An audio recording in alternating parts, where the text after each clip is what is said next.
Okay, അപ്പോൾ നമ്മൾ economics എന്താ ഒരു മീനിങ്, പ്ലെയിൻ മീനിങ്ങും അതുപോലെ തന്നെ 4 ഡെഫിനിഷൻസും പഠിച്ചു കഴിഞ്ഞു ഓൾറെഡി. ഓക്കെ, ഇനി നമുക്ക് നോക്കാനുള്ളത് ബ്രാഞ്ചസ് ഓഫ് എക്കണോമിക്സ് ആണ്. ബ്രാഞ്ചസ് ഓഫ് എക്കണോമിക്സ് പറഞ്ഞു കഴിഞ്ഞാൽ എന്താണ്?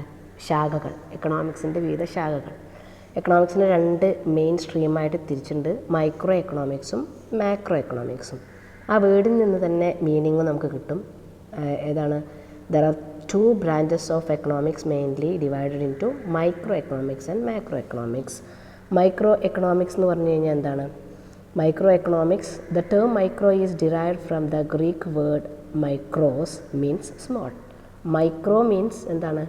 അതൊരു ഗ്രീക്ക് വേർഡിൽ നിന്നാണ് ഡിറൈവ് ചെയ്തിരിക്കുന്നത്. മിക്രോസ് എന്ന് പറഞ്ഞു കഴിഞ്ഞാൽ എൻ്റെ മീനിങ് പറയുന്നുണ്ട്, സ്മോൾ എന്നാണ് ഈ പറഞ്ഞ മൈക്രോയുടെ മീനിങ്. മാക്രോ എന്ന് പറഞ്ഞാലോ, the term macro derived from the Greek word macros means large. Okay, അപ്പോൾ മാക്രോ പറഞ്ഞാൽ ലാർജ് എന്നും മൈക്രോ എന്ന് പറഞ്ഞു കഴിഞ്ഞാൽ സ്മോൾ എന്നുമാണ്. അപ്പോൾ മൈക്രോ എക്കണോമിക്സ് പറഞ്ഞാൽ ചെറിയ ഏറ്റവും സൂക്ഷ്മമായ കാര്യങ്ങൾ കൂടി കീറി പരിശോധിക്കുന്ന ഒരു എക്കണോമിക്സിൻ്റെ ബ്രാഞ്ചാണ് മൈക്രോ. മാക്രോ പറഞ്ഞാൽ കമ്പാരിറ്റീവ്ലി ലാർജാണ്.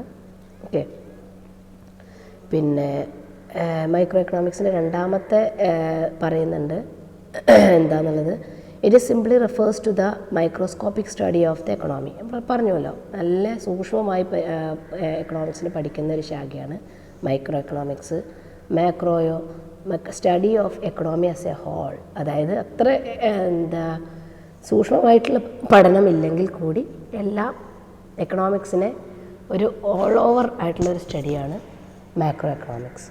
ഓക്കെ, ദെൻ മൂന്നാമത്തെ പറയുന്നത്, it deals with the decision making of A single economic unit such as producer or A consumer.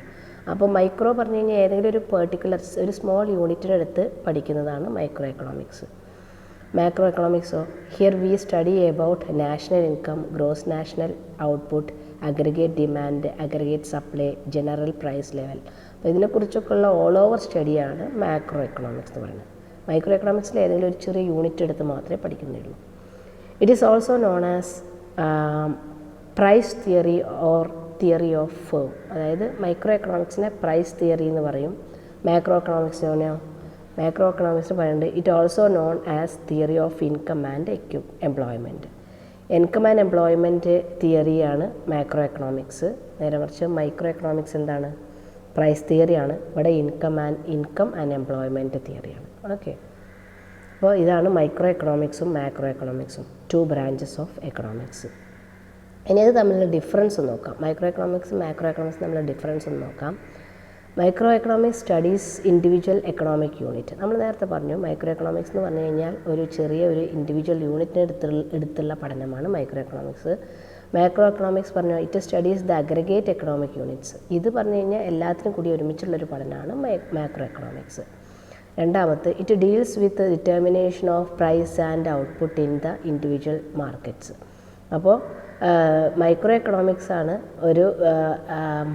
ഒരു ഇൻഡിവിജ്വൽ പ്രോഡക്റ്റിൻ്റെ ഔട്ട്പുട്ടിൻ്റെ പ്രൈസ് നിശ്ചയിക്കുന്നതും ഡിറ്റർമിൻ ചെയ്യുന്നതും ഒരു മാർക്കറ്റിലെ ഒരു പ്രോഡക്റ്റിൻ്റെ പ്രൈസ് നിശ്ചയിക്കുന്നതും എല്ലാം നടത്തപ്പെടുന്നത് എവിടെയാണ്? മൈക്രോ എക്കണോമിക്സിലാണ്. അല്ലെങ്കിൽ അതിനെക്കുറിച്ചുള്ള ഡീലിങ്സ് എല്ലാം മൈക്രോ എക്കണോമിക്സിലാണ് നടക്കുന്നത്. മാക്രോ എക്കണോമിക്സിലോ, it deals with determination of general price level and national output in the country. ഇത് പറഞ്ഞു കഴിഞ്ഞാൽ ഒരു ജനറൽ പ്രൈസ് ലെവലും അതേപോലെ ഓൾ ഓവർ ഇന്ത്യയുടെ നാഷണൽ ഔട്ട്പുട്ടും വെച്ചുള്ളൊരു കമ്പാരിസൺ മാത്രമേ മാക്രോ എക്കണോമിക്സിൽ നടത്തുള്ളൂ. ഒരു പ്രോഡക്റ്റിൻ്റെ ഡിറ്റർമിനേഷനും അതിനെക്കുറിച്ചുള്ള ഡീലിങ്ങും നടക്കുന്നത് മൈക്രോയിലാണ്. ഓൾ ഓവർ അഗ്രിഗേറ്റ് പ്രോഡക്റ്റും അതിൻ്റെ ഔട്ട്പുട്ടിനെ കുറിച്ചുള്ള പ്രൈസിങ്ങിനെ കുറിച്ചുള്ള ഡീലിങ്സ് എല്ലാം മാക്രോ എക്കണോമിക്സിലാണ്. ഓക്കെ, മൂന്നാമത്തെ, it helps the individual consumer, firm or industry in achieving optimism situation.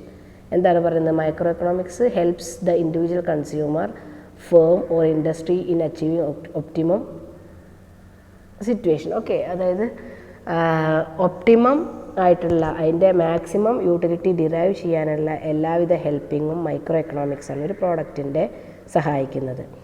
Macro economics, so it helps the entire economy to achieve optimum situation. It helps the entire economy to achieve the optimum situation. ഇത് പറഞ്ഞു കഴിഞ്ഞാൽ എന്താണ്?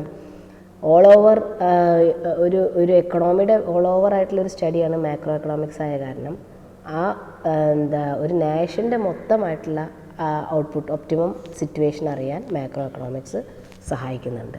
Okay, then next പറയുന്നത് the focus is on price. Micro economics നമ്മൾ നേരത്തെ പറഞ്ഞു, അതിൻ്റെ meaning പറഞ്ഞപ്പോൾ തന്നെ പറഞ്ഞു, അത് പ്രൈസിനെ ഫോക്കസ് ചെയ്യണോ, ഇവിടെയോ ഇൻകവും എംപ്ലോയ്മെൻറ്റും മാക്രോ എക്കണോമിക്സിൽ. ഓക്കെ, പിന്നെ it is not important in policy formulation at national or international level.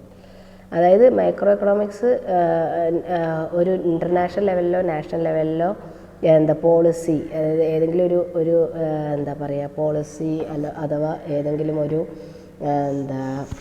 Decision making അല്ലെങ്കിൽ ഒരു നിയമം പ്രാബല്യത്തിൽ വരുത്താനൊന്നും ഈ പറഞ്ഞ മൈക്രോ എക്കണോമിക്സ് നമുക്ക് അത്ര ഇമ്പോർട്ടൻ്റ് അല്ല. പക്ഷേ മാക്രോ എക്കണോമിക്സോ it helpful the policy formulation at national international level. അതായത് നാഷണൽ ഇൻ്റർനാഷണൽ ഡിസിഷൻസ് എടുക്കാനും ചില നിയമങ്ങൾ കൊണ്ടുവരാനും എല്ലാം സഹായകമാകുന്ന മാക്രോ എക്കണോമിക്സ് പഠനത്തിലൂടെ മാത്രമാണ്.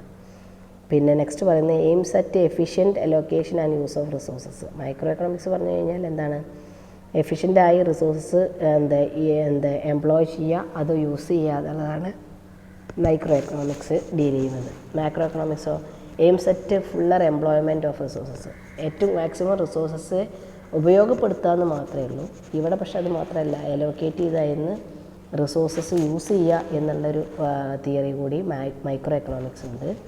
എഫിഷ്യൻ്റ് ആയിട്ടാണ്, അതായത് മാക്സിമം ഔട്ട്പുട്ട് കിട്ടുന്നതിൽ എംപ്ലോയ്മെൻറ്റ് നടത്തുക എന്നുള്ളതാണ് മൈക്രോ എക്കണോമിക്സ്. മാക്രോ എക്കണോമിക്സ് എന്ന് പറയുകയാണെന്ന് വെച്ചാൽ എന്താണ്, AIIMS at fuller employment of resources, എല്ലാ റിസോഴ്സസും നന്നായി ഉപയോഗിക്കുക എന്നുള്ള ഒരു എയിമാണ് മാക്രോ എക്കണോമിക്സിലുള്ളത്. ഓക്കെ, സോ ഇന്നത്തെ ക്ലാസ്സിൽ നമ്മൾ പഠിച്ചത് എന്താണ് മൈക്രോ എക്കണോമിക്സ്, എന്താ മാക്രോ എക്കണോമിക്സ്, അത് രണ്ടും 2 ബ്രാഞ്ചസ് ഓഫ് എക്കണോമിക്സ് ആണ്. അതേപോലെ എക്കണോമിക്സ്, ഈ മൈക്രോ എക്കണോമിക്സും മാക്രോ എക്കണോമിക്സും തമ്മിലുള്ള ഡിഫറൻസുമാണ് ഇന്നത്തെ ക്ലാസ്സിൽ നമ്മൾ പഠിച്ചത്. ഓക്കെ.